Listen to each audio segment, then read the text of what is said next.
سطح پر عالمی برادری کی ہندوستان کو بھی سپورٹ حاصل ہے, بزنس میٹر کرتا ہے. میں متین حیدر صاحب انڈین میڈیا میں بہت جاتا ہوں اور بہت قریب سے ان کے مائنڈ سیٹ کو دیکھتا ہوں.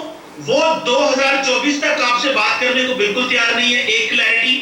اور 2024 میں انہوں نے کشمیر اور گلگت بلتستان پہ الیکشن لڑنا ہے, مزید سیکورٹائزیشن چاہتے ہیں اور وہ کام کر رہے ہیں, وہ ہندو ریاست کی طرف جا رہے ہیں. اور اگر یہ 2029 تک ادھر ہی ہے تو اس بات کو ریسٹ شور کہ آپ بھارت سے بات نہیں کر سکتے. اور میرا خیال ہے ہمارا بھی مائنڈ سیٹ انڈیا کے علاوہ دنیا کو سوچنا چاہیے. ہم ایس سی او کا حصہ ہیں اور جو ملٹی لیٹرل فورمز ہیں ان کا حصہ ہے. اگر ہم ان کی طرف ہی دیکھنا شروع کر دیں تو بہت بہتر ہے. لیکن میرا خیال ہے کہ ہماری پولیٹیکل گورنمنٹ منیر اکرم صاحب جس طرح کام کر رہے ہیں, اگر اپنی اسپیڈ کو تھوڑا اور بڑھا دیں اگلے 2 سالوں میں, اور منیر اکرم صاحب پہلے ہی اپنی کو آگے لے کے جائیں گے, اس میں بہتری لے کے آئیں گے کہ انڈیا کو pin point and target and high light کیا جائے.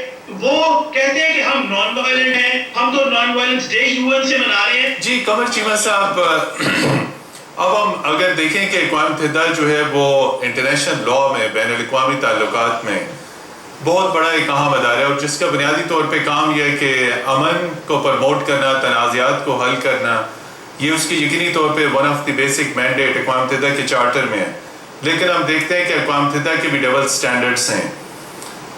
ساؤتھ سوڈان کا معاملہ ہو, عراق کا معاملہ ہو, ایسٹ تیمور کا معاملہ ہو, تو فوری طور پہ سلامتی کونسل بیٹھ جاتی ہے, راتوں رات قراردادیں پاس ہو جاتی ہیں, عراق کو ملیا میٹ کر دیا جاتا ہے, ساؤتھ سوڈان الگ ہو جاتا ہے, ایسٹ تیمور جو ہے وہ الگ ہو جاتا ہے. لیکن مسئلہ کشمیر کے اوپر تمام تر ریکارڈ موجود ہے اور جو ہے ورس ہیومن رائٹس وائلیشنز ہیں, قراردادوں کی خلاف ورزی ہو رہی ہے. تو لیکن آخر اقوام متحدہ کے یہ ڈبل سٹینڈرڈ کیوں؟ جی چیمہ صاحب, over to you. Sir thank you very much once again. دیکھیں متین حیدر صاحب, میں یہ سمجھتا ہوں کہ وہ ایک سمپل سا فارمولا ہے. دنیا سمجھتی ہے کہ انڈیا کا ایک گلوبل فٹ پرنٹس بڑھ رہے ہیں. امریکہ نے جو اپنی پیسیفک کمانڈ ہے اس کا نام انڈو پیسیفک رکھ دیا انڈین اوشن کے لیے. اب دیکھیں یہ کہ انڈیا کی وہ جو ریجنل سٹیٹس ہے اس کو بڑھ رہا ہے, اس کو بھی ہمیں ذہن میں رکھنا ہے. سارے ٹائم ہم بات تو کرتے ہیں کہ وہ اپنا ایک لبرل پاپولسٹ ان کے اندر جو ٹرینڈز ہیں وہ مرج کر رہے ہیں, مائنورٹیز کے لیے وہاں پہ کیا ہو رہا ہے, لیکن میرا خیال ہے ریالٹیز بھی ہمارے سامنے ہونی چاہیے. اور میں سمجھتا ہوں کہ اس سال انڈیا ایک تو نان پرماننٹ ممبر بن رہا ہے لیکن چیلنجز بڑھ رہے ہیں. اس کی 2-3 وجوہات میں نے نکالی ہیں. پہلی بات کہ اس دفعہ UN کے پریزیڈنٹ کہہ رہے ہیں کہ UN کا سپٹمبر کا سیشن وہ جو گلوبل لیڈرز آتے ہیں وہ نہیں ہوگا. جب وہ نہیں ہوگا تو وہ جو عمران خان نے اسپیچ کی تھی وہ اس کی جو پوری دنیا میں اس کی آواز گونجی تھی, ظاہری بات ہے اس میں بھی وہ پلیٹ فارم بھی نہیں مل پائے گا. وہ کہ ہو سکتا ہے لائیو کریں, اسکائپ پہ کریں, کیا کریں, وہ ایک اور چیز ہوگی. لیکن ایک پلیٹ فارم کا نہ ہونا ڈیفینیٹلی ایک چیلنج ہے پوری دنیا کے لیے, اور پاکستان کے لیے اور کشمیر کے لیے مزید ایک چیلنج ہے. اسی دوران آپ کو پتا ہے متین حیدر صاحب, امریکہ میں الیکشن بھی ہو رہے ہیں سپٹمبر, اکتوبر, نومبر میں, تو امریکہ تو ڈومیسٹکلی انگیج ہو گیا. تیسری اہم چیز, کووڈ-19 نے دنیا کو ڈیفینسو کر دیا ہے, بجائے اس کے کہ دنیا یہ سمجھے کہ ہمیں جو ایگزسٹنگ چیلنجز تھے ان پہ بات کرنی تھی, اب ایک نئے چیلنج کے لیے بات کر رہے ہیں. سو ایک سارا اسپیکٹرم ہل گیا ہے. لہٰذا اس سارے انوائرمنٹ میں پاکستان کی جو کوششوں کی رفتار بھی بڑھے گی. لیکن یہ UN کا سیشن نہ ہونا, امریکہ کا الیکشن ہونا اور امریکہ ڈومیسٹکلی انگیج ہو جائے, کرونا وائرس کی وجہ سے ہے بھی انگیج ہو جائے. اور آپ کو پتا ہے کہ چائنا بھلے ہمارا دوست ہے لیکن چائنا کے اندر خود ایک لبرل پولیٹیکل سسٹم ہے, تو انڈیا کے لبرل چیزوں کو وہ کم ہی دیکھتے ہیں. ان کی آپس میں بائی لیٹرل ٹریڈ بھی اس طرح کی ہے کہ وہ چیزوں کو تھوڑا ڈیفیوز کریں گے. سو میرا خیال ہے کہ یہ ذمہ داری پاکستان کے اوپر ہی ہے.